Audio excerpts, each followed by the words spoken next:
This Torah class is brought to you by TorahAnytime.com. Hang up.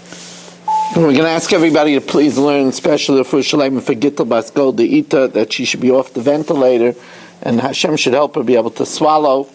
And also, my Rebbitzins Muchtenist is having a very critical surgery in London tomorrow. Chaya Rachel Etel Bas Shalamis, she should have a full Shalema, Mesech Shaychel Yisrael. I want to talk to you about something that is an extraordinary feature of one of the Kalim of the Beis HaMikdash, the Menora. Menora has an extraordinary feature. It has to be one piece. In other words, the 6 branches, the base, with the balls and the flowers, and the balls and the flowers and the cups.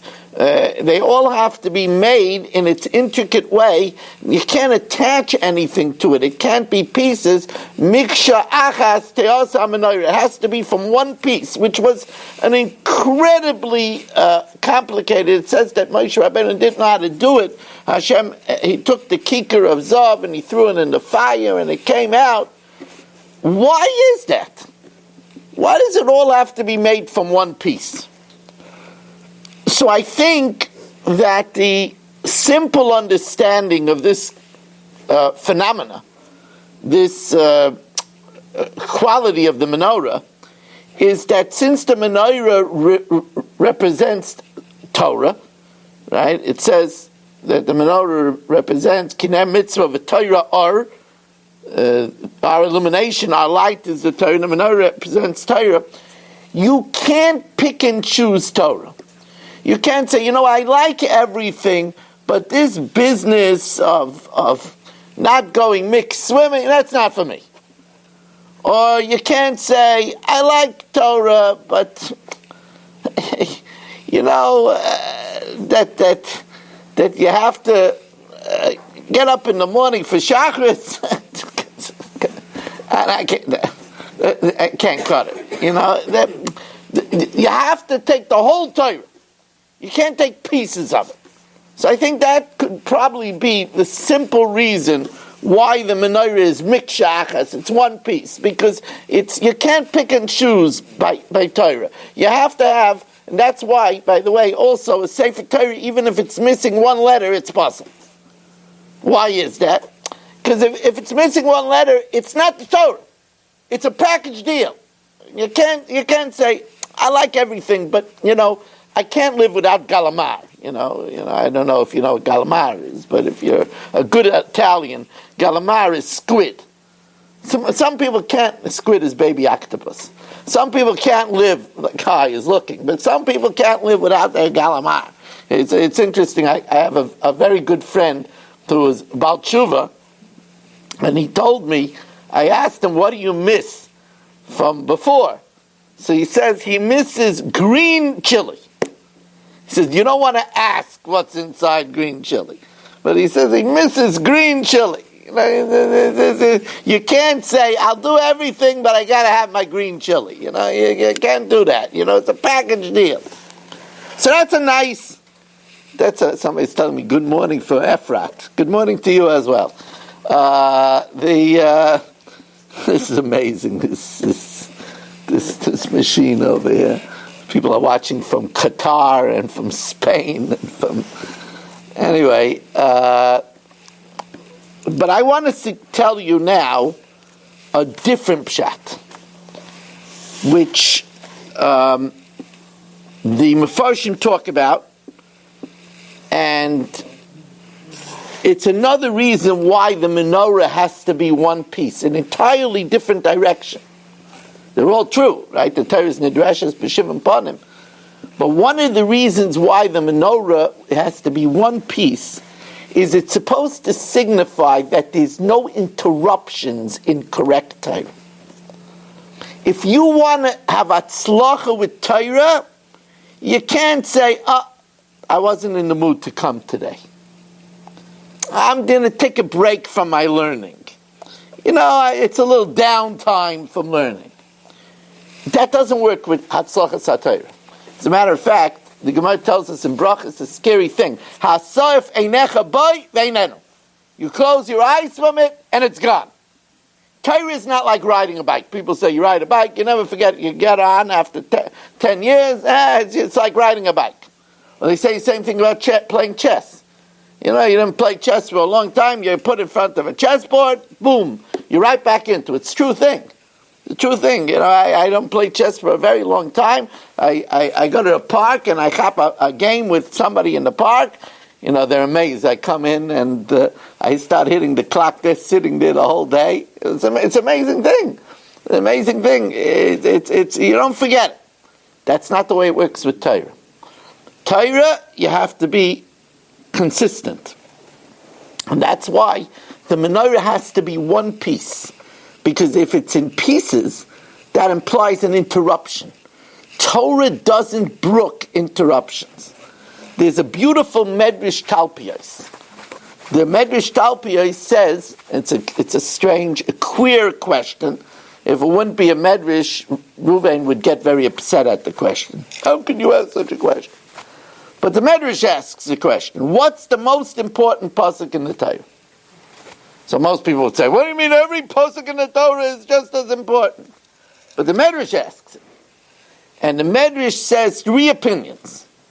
The first opinion is v'ahavta l'reach kamecha. You see Barry, you have to love him like yourself. Not easy. It's a challenge. That's one opinion. Second opinion, Shema Yisrael Hashem Elokeinu Hashem Echad. Okay, that's a no-brainer, right? People say that the last moment of their life, right? Pamayim b'yava Shema Oimrim. It's the third answer that blows you away. If I give you 100 psukim in the Torah to pick, I assure you, you would not pick this pasuk. Es hakeves ha'echad taseh b'boker, v'es hakeves ha'echad taseh bein ha'arboim.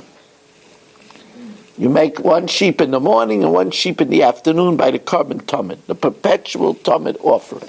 It's the most important pasuk in the Torah.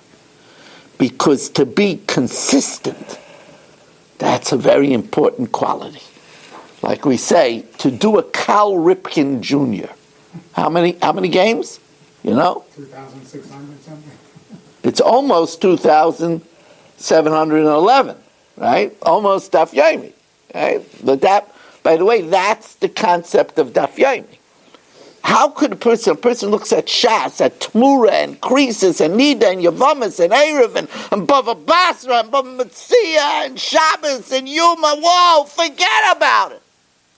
But if you do it every day for 7.5 years, we have to do it every day. That's the way to do it. It has to be ritzufin. That's the idea of having ritzufin, of having it. Now I'm going to tell you, if you remember, I told you that the Baal Shulchan Aruch, Rav Yosef Cairo, was visited by a malach. As a matter of fact, in the Q&A books of Rav Avigdor Miller, somebody asked him that Rav Miller said it's better for you to learn Torah yourself than to get it spoon-fed from a malach, because then you work by yourself, amelus patayra. So he asked him, so then why did the Beis Yosef get a malach? So Rav Miller answered that because the Beis Yosef had to paskin for Klal Yisrael, it was a special achrayus. So the Malach guided him that he shouldn't make any mistakes. He actually was visited by a Malach, and he wrote a sefer which records what the Malach told him. The name of the sefer, I have the sefer. It's a remarkable sefer. It's a remarkable thing that the Baal Shulchan Aruch wrote a sefer what he was told by a Malach. The name of the sefer is Magid Meisharim. And in there he writes that the Malach told him that any time you're learning, if you don't interrupt at all your learning. Now, by the way, that doesn't refer to a Magid Shir that says things in order to keep the Olam awake. So, you know, when I give Shir at the end of the day, if in order to keep the Olam awake is an art form, right? So then I have to use props. I have a prop, like Barry is a prop. Right, Barry's a prop, like a mannequin. But yeah, I think you're going to say like a dummy. yeah. Well, that's another way to say it. Don't kid yourself. I have to pay him for this. Don't kid yourself. I have to. You listen. You have joined an elite club of mannequins. Shamiyol, Mati. It's an elite club. Aaron Finkelstein. It's an elite club. I have an elite club of dummies. But the mannequins, right? But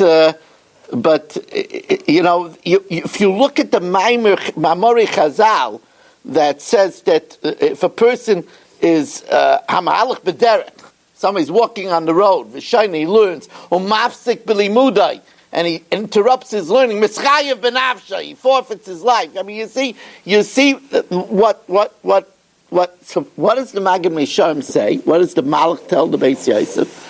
The Malach tells the Beis Yosef, if a person learns and is careful not to interrupt his learning, that learning will be a schooler that he shouldn't forget it. It's a remarkable thing from the Malach. And there's different eitzes to remember our learning. For example, you know, it's brought down in Rashi and Masechtas Avodah Zarah in the first parak. Rashi says that if you're frustrated, he doesn't say if you're frustrated, he says if you want to remember your learning, have special kavanah in atochaynein la'adam das, in the bracha of das, that you should remember your learning. It's an interesting kavanah to have in mind in atochaynein. You know, atochaynein is a tremendous bracha, because there are times, for example, you're learning the parak like Behema Makasha, and you're having a hard time understanding it. You're davening in atochaynein, I should understand it. Or, they give you another completely different kavanah. Hashem, I can't understand my wife. I don't know what she wants. I don't understand the logic. You're davening atochaynein to understand. You know, the women think differently than men. That's going to help. Okay. Yeah. Well, in your case, Miriam has to daven. I told her to daven 3 times a day. Maybe it'll help.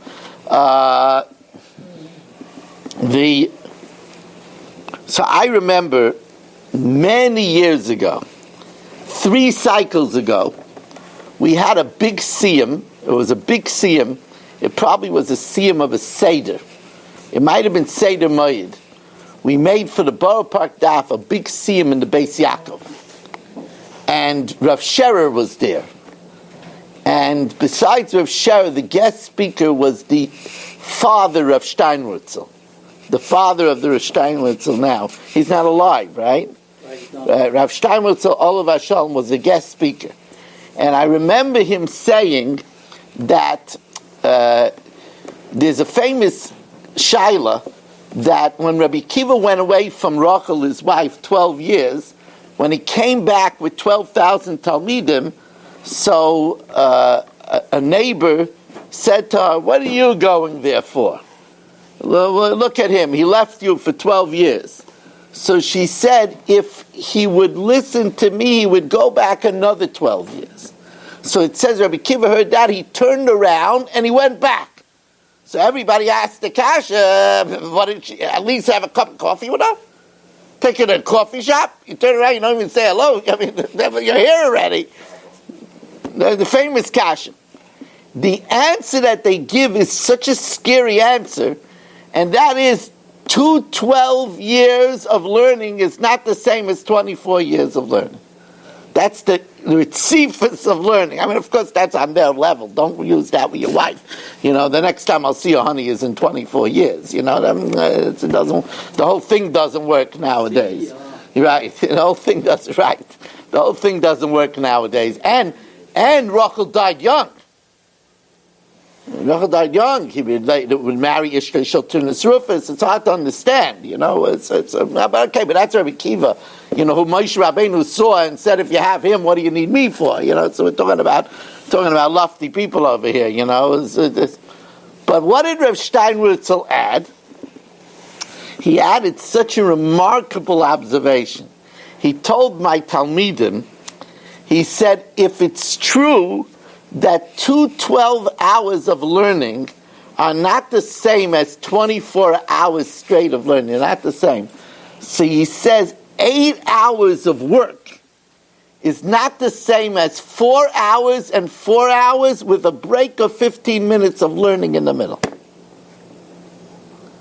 And that's what he said. He said you should make a Seder by lunch, either Kitzur Shulchan Aruch, something, so that you should have a break, that it shouldn't be 8 hours straight of working.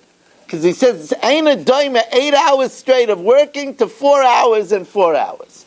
I just want to conclude that, I had this chiyah to learn in the Yeshiva of Staten Island for about 10 years. And I saw, these are giants, like Moshe Friedman. These are giants. Moshe Friedman is still learning now. Moshe Friedman, Barry is clearing his throat because he used to mop the floor under Moshe Friedman's feet. And it was a schia. Moshe Friedman is still learning. He was in yeshiva before me, and now he's still learning in Lakewood. So we're talking about he's learning already. That's 1969, 2019. It's 50 years.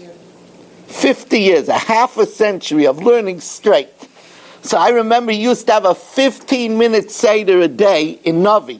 And he would finish Navi over and over and over and over again. And people had 15 minutes Mishnayos, and they finished Mishnayos over and over and over and over again. You learn, look, I learned 2 Mishnayos a day. 2 Mishnayos a day. In 6 years, I taught on Kol HaLashon the entire Shisha Sidrei Mishnah. Negoim, Olos, Yevamos, Shpava. 2 Mishnahs a day. But it's every day. If you do something every day, that's why the Menora is one piece.